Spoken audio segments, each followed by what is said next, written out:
Good evening. I want to thank you to Post 1590 as we kick off this ceremony. Well, I know you had to come through the weather. I'm sorry. I ordered good weather, but it didn't come through. All right, we'll get started off. This is Nick. Then come up, say a few words.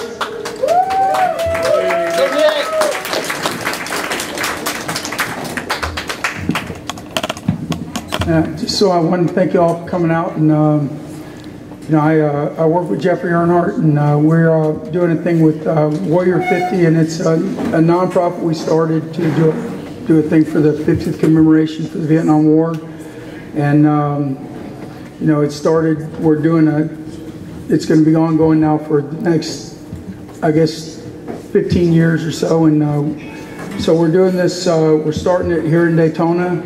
We thought it would be appropriate to bring it here first, and what I would like to do, I'm not really qualified.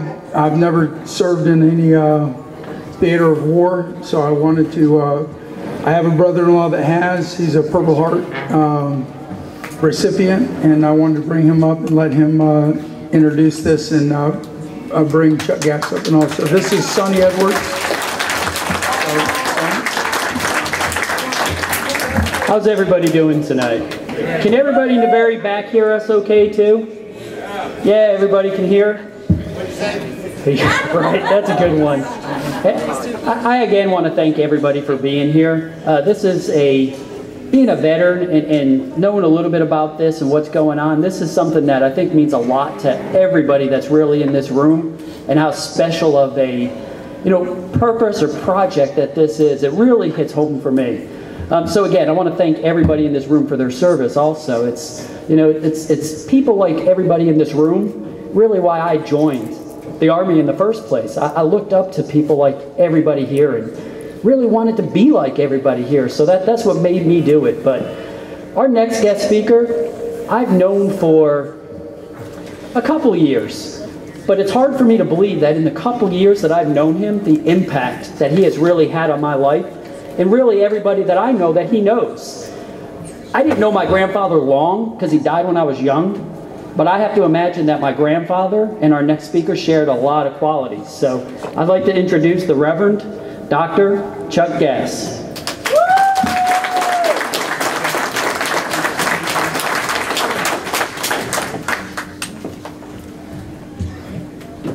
Colonel Grace, will you come to the podium?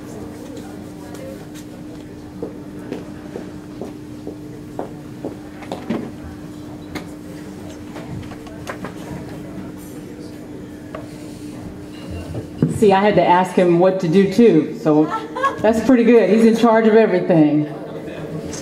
I am just extremely honored to be here this evening, and wherever you go when you meet people in uniform, you feel like you're at home.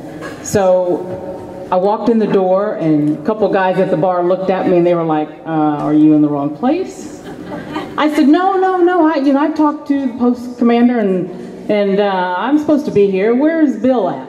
And they looked at me like, she knows Bill? And yes, I do. So I just want to say, Bill and the team and his beautiful wife, thank you for welcoming me into your house, into this post. VFW, that's what it's all about. And so it's good to be home. Now, there's a couple other people, Dr. Reverend Chuck Gass and his beautiful wife that I just met this afternoon, and Nick Rourke, who we've been talking ever since I met Chuck and Nick back in Americus, Georgia in September with the Ride Home. We were there to help bring them on as commemorative partners of this program, this national program. And so when you're talking to people on the phone, you don't really know who they are, but this is the first time I've laid eyes on Nick, and then I had the chance to meet Jeffrey. Where's Jeffrey at? Is he out? Is he outside? Oh, he's in the back. So that's what this is all about. And so I'm here tonight on behalf of the Secretary of Defense, Secretary Chuck Hagel, and the Chairman of the Joint Chiefs of Staff, General Marty Dempsey. And I'm just again honored to be here as part of the United States of America Vietnam War commemoration. And so what are we about? Particularly, we are about bringing a nation together to give thanks and honor for the service, the valor, and the sacrifice, specifically for our Vietnam veterans. They were not welcomed home, as you know. My father served 3 times in Vietnam. My husband is a retired Army. My son is in the Air Force. And here I stand, 29 years in the Army. So this is all we know is service. And so the program, this is a national program, and we recognize and thank all veterans. I just met my new friend, a World War II veteran down here on the front, and I'm just so honored to be in the presence of all the veterans, and we have a Gold Star mother here this evening. And so I just would like, please, for the Vietnam veterans, if you're here, please stand up or raise your hand, and let's thank them and welcome them home.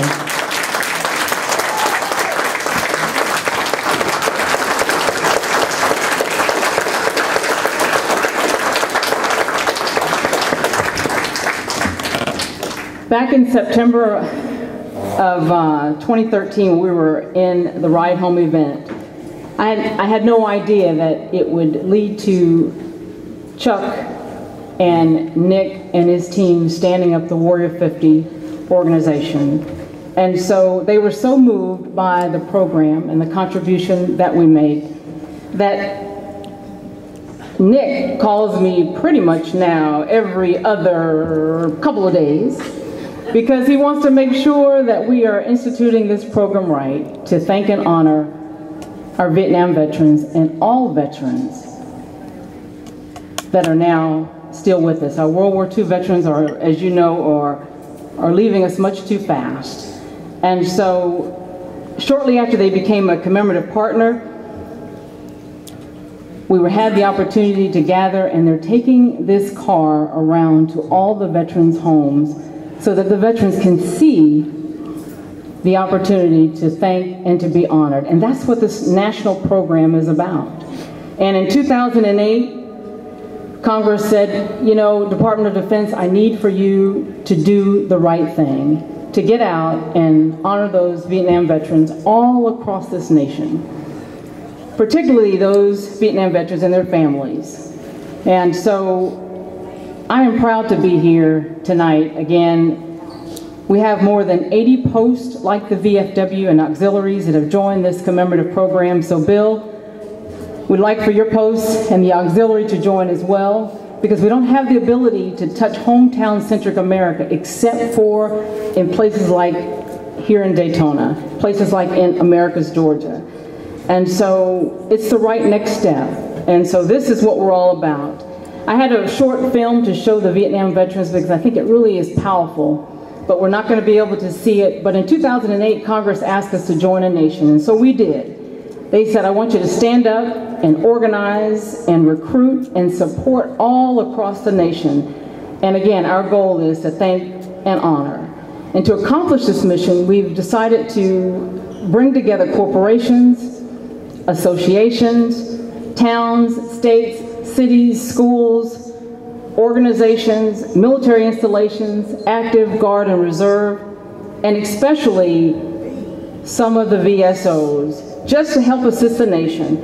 And so today, which we are extremely honored to have, we've got about 5,307 commemorative partners across the nation.